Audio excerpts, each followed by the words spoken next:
Back to our channel. तो स्वागत है आपका इंटेंट क्लासेस में। तो आज हम क्लास 12 की इकोनॉमिक सीरीज स्टार्ट करने जा रहे हैं और अगर आप हमारे चैनल पे नए हैं तो चैनल को सब्सक्राइब करना ना भूलें and hit the bell icon ताकि आप हमारी आने वाली एजुकेशनल, मोटिवेशनल और जनरल नॉलेज की वीडियोस की नोटिफिकेशन सबसे पहले पा सकें। तो लेट्स स्टार्ट।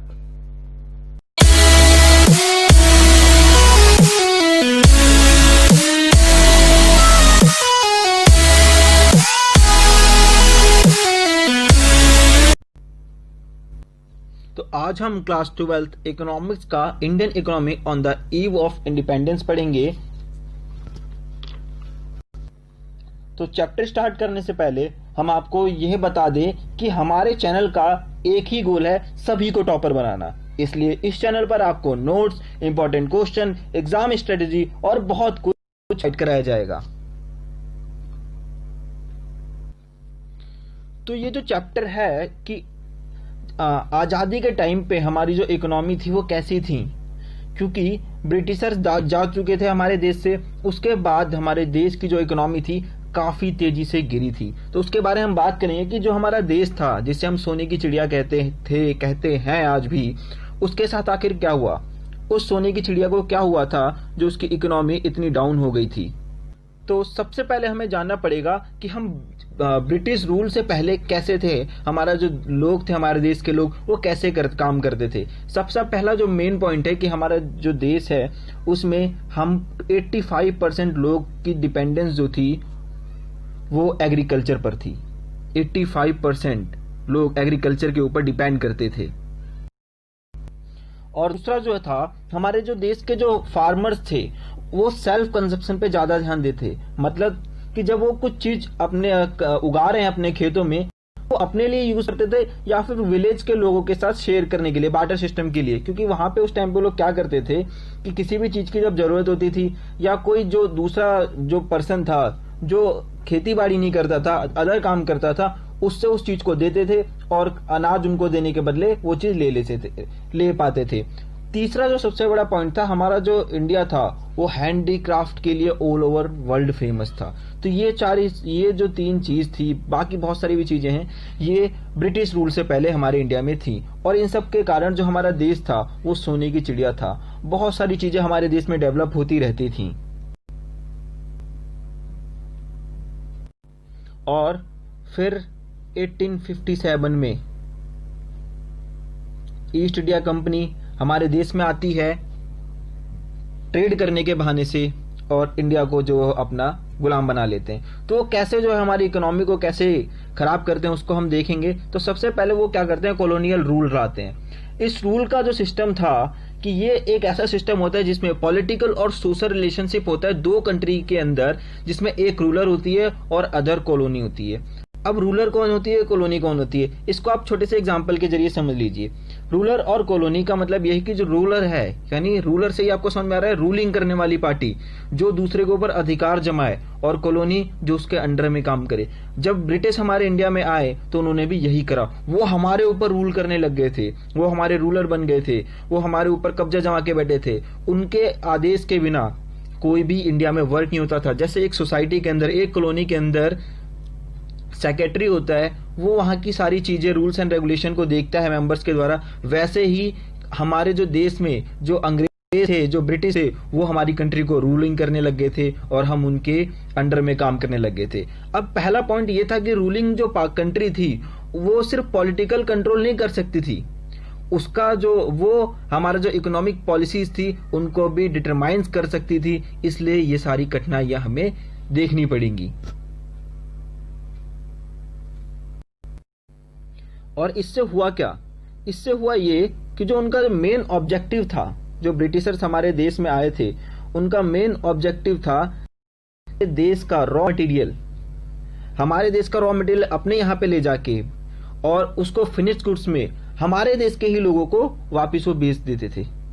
अब इससे उनको डबल फायदा होता था। कैसे, हमारे देश से वो रॉ मटेरियल सस्ते तरीके से ले जाते थे, ठीक है, और वहां से वही रॉ मटेरियल को फिनिश्ड गुड्स में प्रिपेयर करके हमें दे देते थे। मतलब ऐसा हुआ कि हमारे घर से ही सामान ले गए और हमसे ही उस सामान को खरीदने के पैसे मांग रहे हैं। तो ये वो लोग काम करते थे।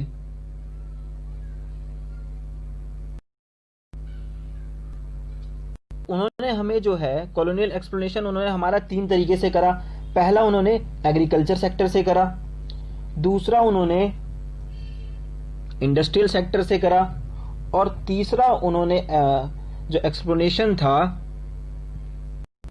वो इंटरनेशनल ट्रेड से करा। तो हम अभी इस टॉपिक में colonial exploration of agriculture sector से कैसे हुआ इसके बारे में हम फटाफट से डिस्कस करते हैं। सबसे पहले उन्होंने क्या करा, जमींदारी सिस्टम लगा दिया गया। अब जमींदारी सिस्टम से क्या हुआ कि जो ब्रिटिशर जो थे, ब्रिटिश गवर्नमेंट जो थी, वो जमींदारों से एक फिक्स रेट पर टैक्स लेती थी। अब वो टैक्स गवर्नमेंट, जो जमींदार थे वो क्या करते थे, वो पीजेंट्स जो काम करते थे, खेती बाड़ी करते थे, जो किसान करते थे, उनसे वो टैक्स वसूलते। यहाँ पे आपने ग्राफ में देखा, यहाँ पे सबसे पहले ग्राफ में दिख रहा है आपको कि यहाँ पे सबसे ऊपर ब्रिटिशर्स हैं, उसके बाद जमींदार और पीजेंट, इन तीनों से काम लिया जाता था।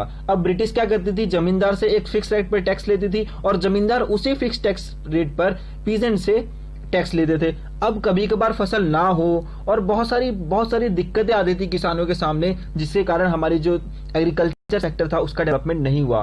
पहला इन्होंने काम करा था, ओनरशिप ट्रांसफर कर दी थी जमींदारों को, जमींदारी सिस्टम लगा दिया गया था, गवर्नमेंट ने लैंड ओनर जमींदार को डिक्लेयर कर दिया था, फिक्स टैक्स पॉलिसी लगा दी थी, और जिसके कारण जो जमींदार थे टैक्स तो ले रहे थे मगर एग्रीकल्चर सेक्टर में इन्वेस्टमेंट बिल्कुल भी नहीं हो पा रहा था। आप देखेंगे कि यहाँ पे कुछ मूवी की क्लिप्स हैं।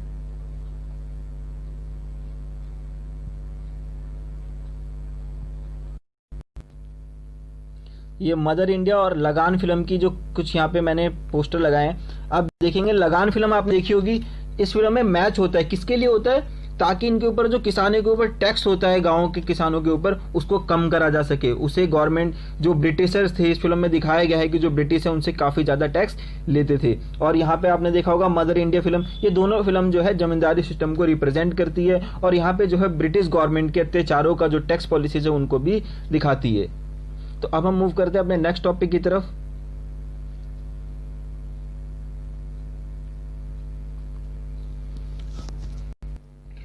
दूसरा इन्होंने क्या करा कि जो हमारा एक्सप्लोरेशन करा इंडस्ट्रियल सेक्टर का, उसके लिए उन्होंने जो हमारे वर्ल्ड फेमस हैंडक्राफ्ट थे, इंडियन हैंडक्राफ्ट जो थे वर्ल्ड फेमस थे, उनको इन्होंने पूरा डिक्लाइन कर दी, उनकी इंडस्ट्रीज खत्म कर दी।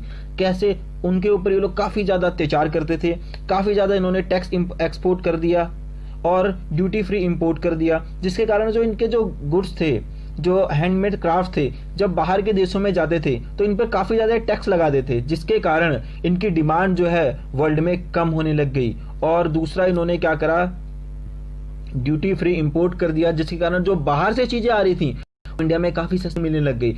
अब जो इनके गुड्स पर, क्राफ्ट्स पर जब टैक्स काफी लग गया तो इंडिया के लोग भी उसे नहीं खरीद पा रहे थे और उन्हें भी मजबूरन ब्रिटिश का सामान खरीदना पड़ रहा था।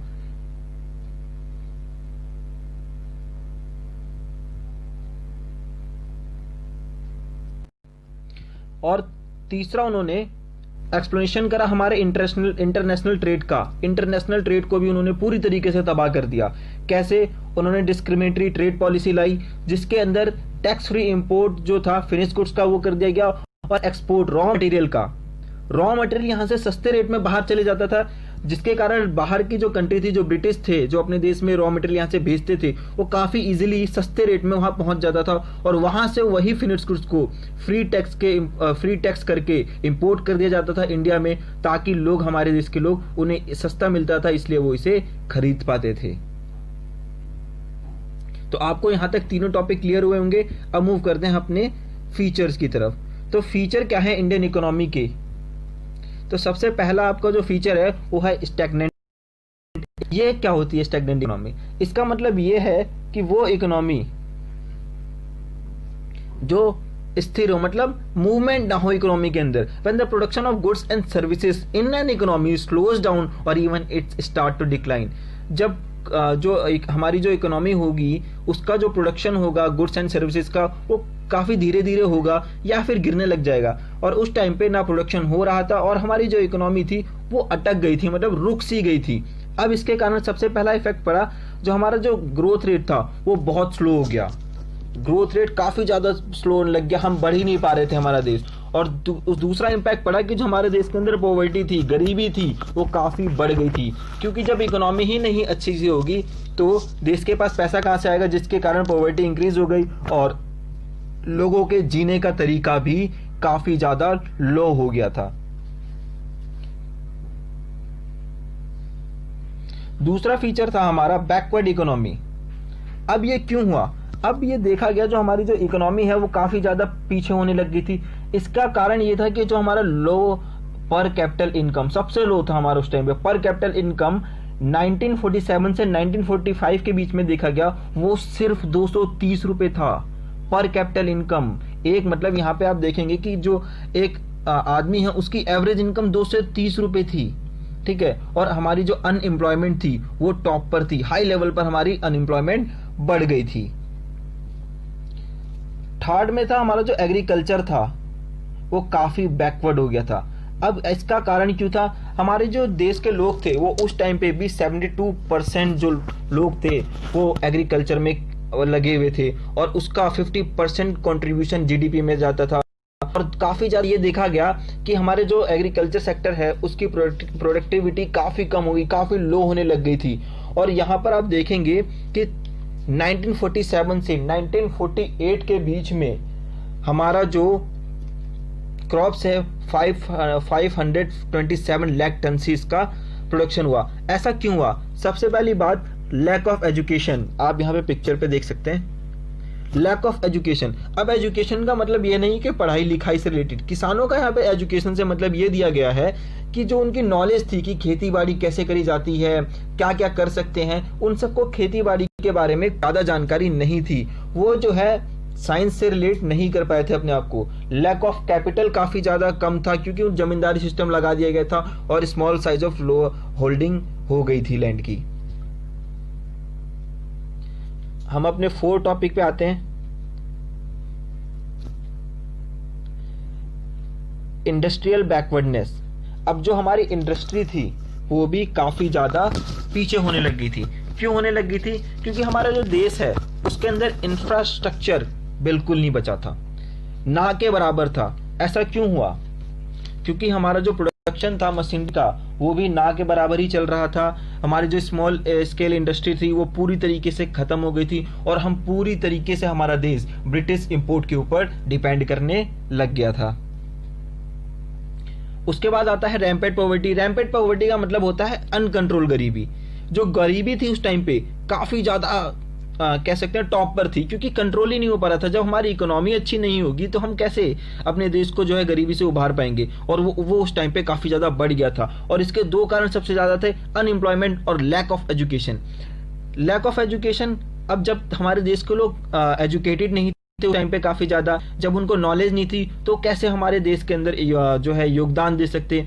तो जिसके कारण जब ब्रिटिशर थे तो हमारे देश के लोगों को पढ़ने नहीं दिया जाता था और एम्प्लॉयमेंट तो उस टाइम पे था ही नहीं, क्योंकि हमारी जो इकोनॉमी थी काफी ज्यादा गिर रही थी। इसके जो 2 मेन फीचर थे रैम्पेड पॉवर्टी के वो यही थे, अनएम्प्लॉयमेंट और लैक ऑफ एजुकेशन। हम मूव करते हैं नेक्स्ट टॉपिक की तरफ। यहाँ पे आप देखेंगे पुअर इंफ्रास्ट्रक्चर। इंफ्रास्ट्रक्चर होता क्या है? इंफ्रास्ट्रक्चर रिलेट करता है उन एलिमेंट से, इकोनॉमिक्स और सोशल चेंज के एलिमेंट से। अब यहाँ पे आप देखेंगे जो इंफ्रास्ट्रक्चर था वो भी काफी ज्यादा खराब था उस समय हमारे देश की स्थिति। हमारा जो 1948 में जो इलेक्ट्रिसिटी था उसका हम सिर्फ प्रोडक्शन कर सकते थे 2.100 मेगावाट के कैपेबल थे, सिर्फ हम इतना ही प्रोडक्शन कर सकते थे। और रेलवे हमारी 53,596 किलोमीटर तक ही थी और रोड जो था वो हमारा 155,000 स्क्वायर किलोमीटर तक ही फैला हुआ था। अब इसका जो कारण था, इसके कारण क्या हुआ कि जो हमारी इकोनॉमिक ग्रोथ थी वो काफी ज्यादा गिरती गई और हमारा जो डेवलपमेंट होनी चाहिए कंट्री के अंदर वो भी काफी गिरता गया, क्योंकि जब तक इंफ्रास्ट्रक्चर अच्छा नहीं होगा तब तक कंट्री की डेवलपमेंट नहीं होती है।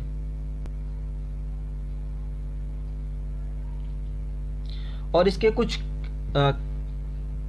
कॉजेस आप कह सकते हैं, कारण क्यों है। सबसे पहले इन्होंने क्या करा था, हमारी जो हैंडीक्राफ्ट थी उसकी कमर अंग्रेजों ने तोड़ दी थी। टैरिफ पॉलिसी लाके उसकी कमर पूरी तरीके से तोड़ दी थी, उसे पूरी तरीके से अंग्रेजों ने तबाह कर दिया था। हमारे देश के पास जो था, जो हम सबसे पहले जब ब्रिटिशर्स हमारे देश में नहीं थे, हम वर्ल्ड फेमस हैंडीक्राफ्ट में थे, उसके ऊपर उन्होंने काफी ज्यादा टैक्स लगा दिया और बाकी जो इनकी डिमांड थी ऑल ओवर वर्ल्ड कम हो गई थी।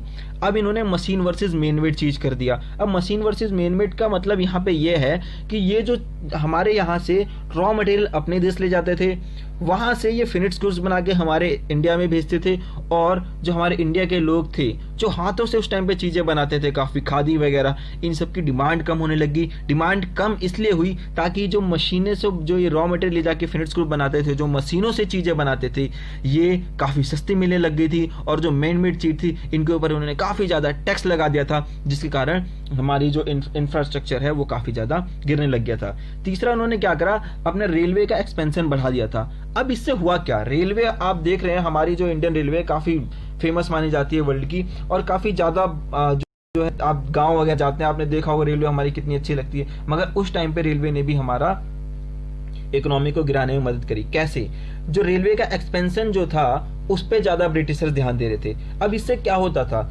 ये जो ब्रिटिशर्स थे, इन्होंने रेलवे हमारे लिए नहीं बनाई थी कि हम बैठेंगे रेलवे में और इधर उधर घूमेंगे, या काफी अच्छी ट्रेनें, हमारे लिए नहीं बनाई थी, इन्होंने अपने लिए बनाया था।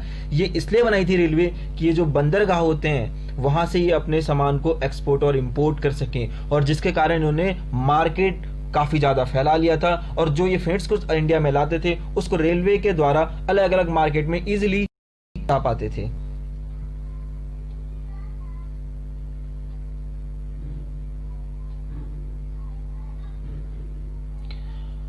उसके बाद जो है नेक्स्ट हमारा फीचर वो है लिमिटेड अर्बनाइजेशन। अब देखेंगे आप, उसका बाद जो फीचर है वो है हैवी डिपेंडेंस ऑन इंपोर्ट। हमारा जो कंट्री थी, हमारा जो देश था, उस टाइम पे इंपोर्ट के ऊपर पूरी तरीके से निर्भर या डिपेंड करता था। कैसे, हम अपनी बेसिक चीजें पूरी नहीं कर पा रहे थे। हमारी आर्मी जो थी उसको वेपन्स वगैरह की जरूरत थी, वो ब्रिटिशर्स के लिए थी, ब्रिटिशर्स के ऊपर पूरी निर्भर थी। हम भी इंपोर्ट के ऊपर डिपेंड कर गए थे, हमें इंपोर्ट चाहिए था। हमारी जो मेडिसिन वगैरह थी वो भी हमें इंपोर्ट से मिलती थी। किरोसिन ऑयल, मिट्टी का तेल आप कह सकते हैं, ये भी हमें बाहर से मंगाना पड़ता था। मशीनरी, छोटी मोटी मशीनरी भी हमें उन इंपोर्ट से ही मंगानी पड़ती थी। हमारी ये उस टाइम पे ये स्थिति नहीं थी कि हम इन चीजों का जो है प्रोडक्शन अपने देश में स्टार्ट कर पाए, तो जिसके कारण जो है हमारी इकोनॉमी जो है काफी ज्यादा इफेक्ट करती हुई नजर आई। यहाँ पे आप देखेंगे 4 पिक लगाई गई है, एक मेडिसिन की है, यहाँ पे किरोसिन, यहाँ पे आप देखेंगे सिलाई मशीन। हमें जो सिलाई मशीन, सोच सकते हैं आप, उस टाइम पे हमें सिलाई मशीन तक इंपोर्ट के भरोसे बैठना होता था कि हमें सिर्फ इंपोर्ट से ही सिलाई मशीन मिल सकती है। हम ये भी अपने देश में उस टाइम पे नहीं बना पाए थे।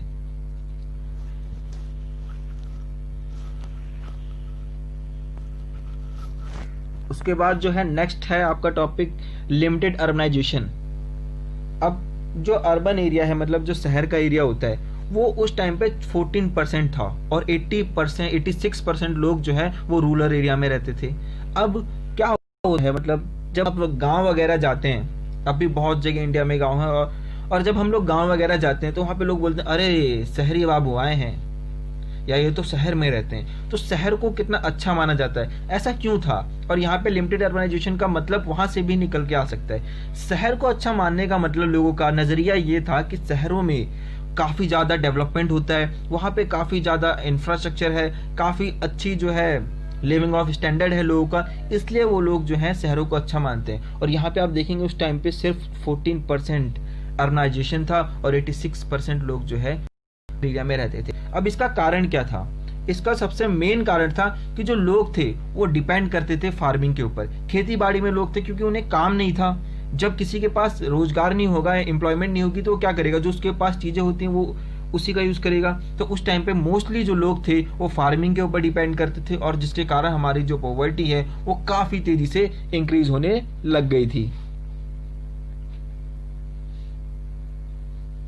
तो हम नेक्स्ट टॉपिक की तरफ जाते हैं।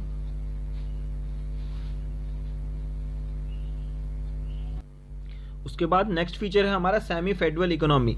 अब जो हमारी इकोनॉमी थी उस टाइम पे ये मिक्स्ड इकोनॉमी थी, जिसके कारण प्रोडक्शन हमारे इकोनॉमी का काफी कम हो गया था। और हमारा जो लास्ट टॉपिक बचा है वो है कॉलोनियल इकोनॉमी। कॉलोनियल शब्द का मीनिंग आप जो है सबसे पहले समझ चुके हैं। उसके बाद हम बताएंगे कि इस इकोनॉमी में ब्रिटिशर्स ने क्या करा। सबसे पहले इन्होंने हैवी टैक्स लगा दिया, किसके ऊपर? हैंडीक्राफ्ट इंडस्ट्रीज के ऊपर। और जो इंडियन इंडस्ट्री थी, जो छोटी मोटी हमारी जो इंडस्ट्रीज थी, लोग जो खादी वगैरह का जो काम था, उसके ऊपर भी इन्होंने काफी ज्यादा टैक्स इंक्रीज कर दिया, जिसके कारण ये हुआ कि जो टैक्स लगाने के कारण ये जो कंपनियां थी, इन्होंने प्रोडक्शन करना कम कर दिया।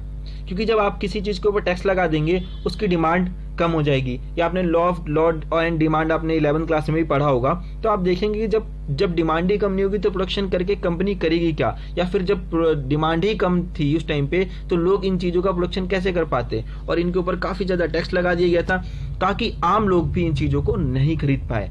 दूसरा इन्होंने कर दिया था duty free import of raw material. अब उन्होंने सबसे पहले क्या करा कि जो हमारे जो रॉ मटेरियल थे उसको ड्यूटी फ्री कर दिया, मतलब टैक्स नहीं लगता था। ये बाहर के देशों में, जो अपने देशों में जो ब्रिटिशर्स अपने देश में भेजना चाहते थे, वो इसे इजीली भेज पाते थे, तो वो इन्होंने भेजना चालू कर दिया। और जिसके कारण ये हमें फिनिश्ड गुड्स, हमारे ही देश के गुड्स ले जाके हमें ही भेज देते थे। और जिसके कारण एक चीज हुई, वो हमारा जो नेचुरल रिसोर्सेज था वो धीरे धीरे खत्म हो गए। और जिस कारण जो हमारी भारत देश की सोने की चिड़िया थी, अंग्रेज जाते जाते भी उसे काफी लूट गए। और जब चिड़िया, जो हमारा देश है, जब एक तरह से खोखला हो गया, उसे फिर ये छोड़ के चले गए। जब इन्हें लगा कि यहाँ से अब कुछ नहीं मिलेगा, तो इन्होंने भारत को छोड़ दिया। तो मिलते हैं हम नेक्स्ट वीडियो में। और अगर आपको वीडियो अच्छी लगी हो तो अपने चैनल को सब्सक्राइब करना ना भूलें और अपने फ्रेंड्स सर्कल में इसे शेयर कीजिए, ताकि आने वाली वीडियोस की नोटिफिकेशन और सब जो हमारा मेन गोल है सभी को टॉपर बनाना, हम उसको भी पूरा कर पाए। और इस चैप्टर के नोट्स जो हैं इस वीडियो के लास्ट पार्ट्स में आपको अवेलेबल करा दिए जाएंगे। Thanks for watching.